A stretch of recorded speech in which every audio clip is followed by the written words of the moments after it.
Hey guys, it's been a few days since I posted. I haven't been great about doing an app every day, but I'm hoping to jump back on track here. Not that it's an excuse, it was a busy week, but yeah, let's dive right in. So I want to do an app or a little website, I guess, whatever you want to call it, called BoxDot. And essentially the goal here is to get a box on the screen and we will fill it with these random sized, random colored, random location dots within that box. The other thing that we're going to do is we're going to use a CSS3 property to make them appear as if they're blinking. If you haven't used any of the CSS3 animations, they're great, as you can see here, and there's plenty of information out on the internet about how to use those. So if I don't cover that thoroughly enough here, please go and look at those. They're great.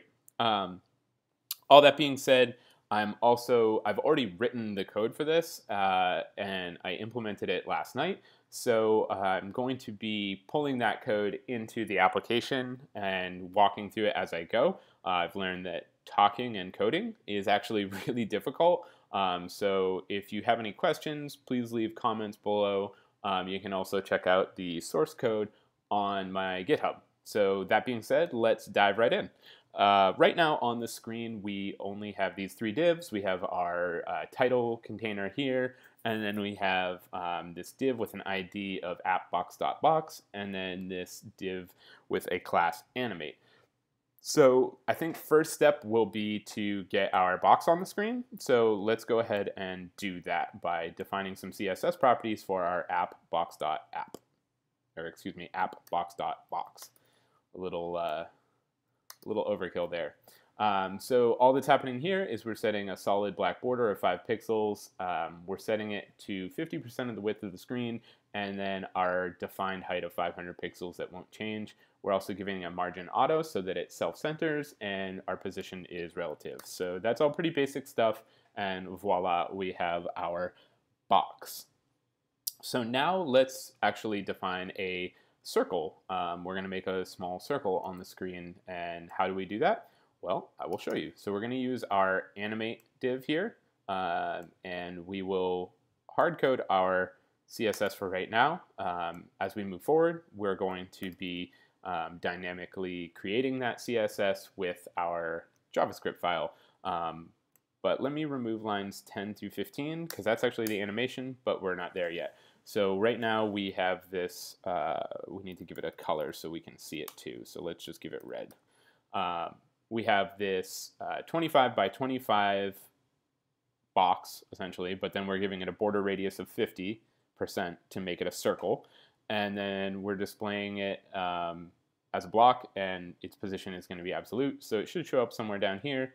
And we're going to give it a background color of red so that we can actually see it on the screen. So let's make sure that that's happening. And it is. Perfect. So we have our little red dot.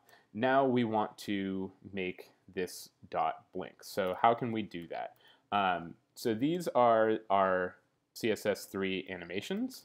Let me put the background color back on there so that we can see it when it blinks.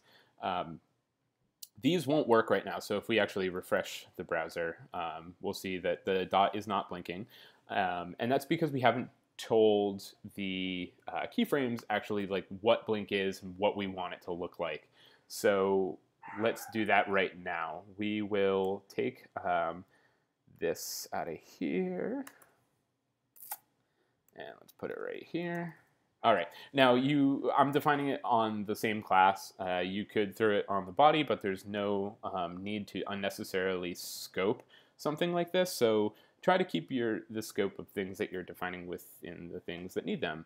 And essentially what's happening here is for each of the major browsers, we're going to tell the keyframes of Blink what that should look like as it goes over this 2-second iteration an infinite amount of times. So what does that look like at 0% or the starting of the 2-second iteration? We want to have a property of opacity being 50%. So you should be able to see 50% through the object. And then halfway through that iteration at 1 second, because 1 is 50% of 2, we want to have an opacity of 100%, meaning that you can see completely through the object. And then at the end of that iteration, so at 2 seconds, we want to be back to 50%. So this should give it the appearance of a slow blink, essentially fading in and fading out over the course of 2 seconds. So let's refresh the page and see if that's happening. And it is. So that's really cool. Again, if you want to dive deeper into how to use some of the CSS3 properties, definitely Google that and check out the code on GitHub. But for right now, this is enough to get us started with our CSS, so let's move on to our JavaScript. First thing that we're going to want to do in our JavaScript file is definitely make sure that we define document ready if we're using jQuery, which we are. And so what this is saying is essentially, and we're going to pass it a function here. See, I'm not good at talking and coding. We'll get there though. So document ready is essentially saying like, hey, the DOM is fully loaded and ready to be manipulated. Don't do anything until that happens, essentially. But let's pull in all of the JavaScript code, and I'm just going to do it in one fell swoop here, but we will absolutely walk through what's going on. So let's grab all of this and throw it in here. All right. So first things first, let's start with lines 2 through 4. We're defining some variables here. So box is defined as a jQuery object, which is selecting our ID app box.box. So it's selecting this div on the page. Perfect. Our next variable is our height, and that's going to be the height of our box, which we just selected, which should be 490 pixels, because although we define it in our CSS as a height of 500, we also have a border of 5 pixels on the top and bottom, meaning that 500 minus 10 gives us 490. And then lastly, we have our width of our box, which is going to be dynamically selected based on the width of the screen because we have it at 50%.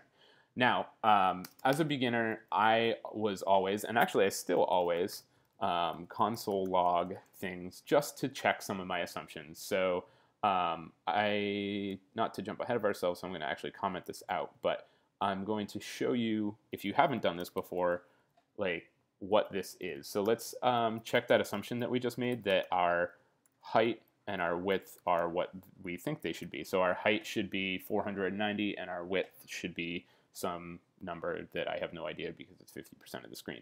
So if you hit Option Command J if you're using a Mac to open up your console and we refresh the page, we should console log these things. So that's a really, really important thing to do, is like constantly be checking your assumptions. Make sure that the data you're working with is in fact the data that you would expect it to be. We can deduce that box is in fact this jQuery object because we're calling these things on it. So great. Let's go ahead and close this out. And we can remove these because they're unnecessary to our code, but very important to always be checking those types of things. So let's go back to this. And actually, you know what? We'll just uncomment as we go. So the next thing that we have here is a function ran number. And so what this is going to do is generate us a random number in a range. So it's going to take a minimum and a maximum and generate a random number within that range for us, which is going to be super important as we try to fit things solely within our box. So the next lines 10 through 13 here, I took this function from the small app I did last week for background color. And what this is doing is setting a random hex color for us. So we're essentially creating this string which will be attached to our CSS property of color and giving us this random hex so that we get these random colored dots.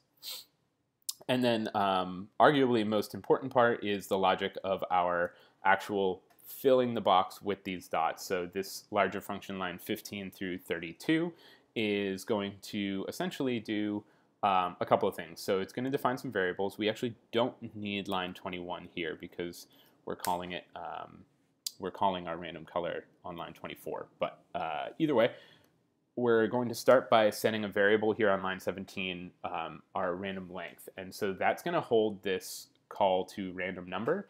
And we're going to pass it two numbers, so 5 and 45. That's going to define the size of our dots for us. So we don't want any dot smaller than 5 pixels, and we don't want any dot larger than 45 pixels.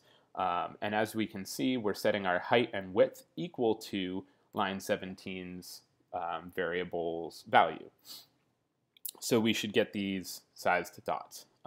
Then line 18 and 19, we're setting a top and a left random number, and we're using, again, that random length that we just got, and we're also using the height and the width of the box so that we're never going outside of that range. And essentially, we only need to define a top and a left, as you can see, they're corresponding down here, because that number will range anywhere from here to here, so like 0 to however many, or from here to here. We could also define it for bottom and right. I just chose top and left because why not? And then lastly, our variable circle is going to be a jQuery object. We're going to give it the class animate, just as we have here on our home index. And we're going to use this variable circle to append these circles to our box object, which is another jQuery object up here. And we're going to dynamically set all of these properties. So we're going to dynamically set the CSS to the random color, which we're calling here. We're going to set the width and the height, as we already talked about, to line 17. And then we're also going to set the top and the left, which will be its position within the box based on the variables defined on lines 18 and 19. So the last thing that we need to do is just set our interval timer of how frequently we want to call this method. So right now it's set for 100 milliseconds to call the fill box function.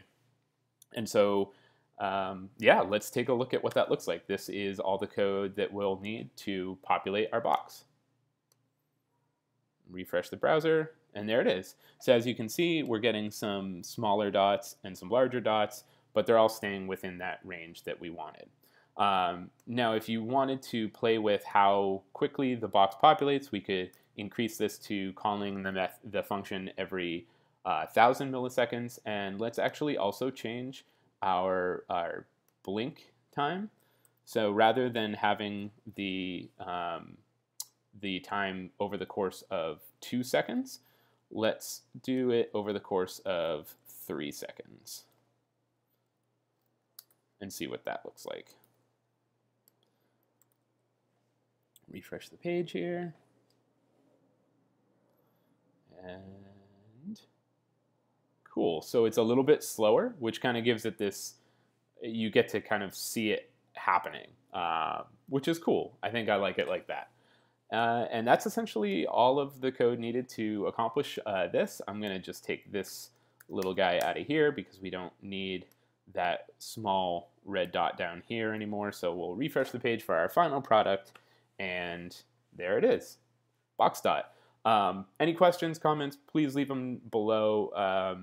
And like I said, the code is on GitHub. You can find a link to my GitHub right on the homepage. And thanks for watching, guys. I really appreciate it. I hope this was helpful.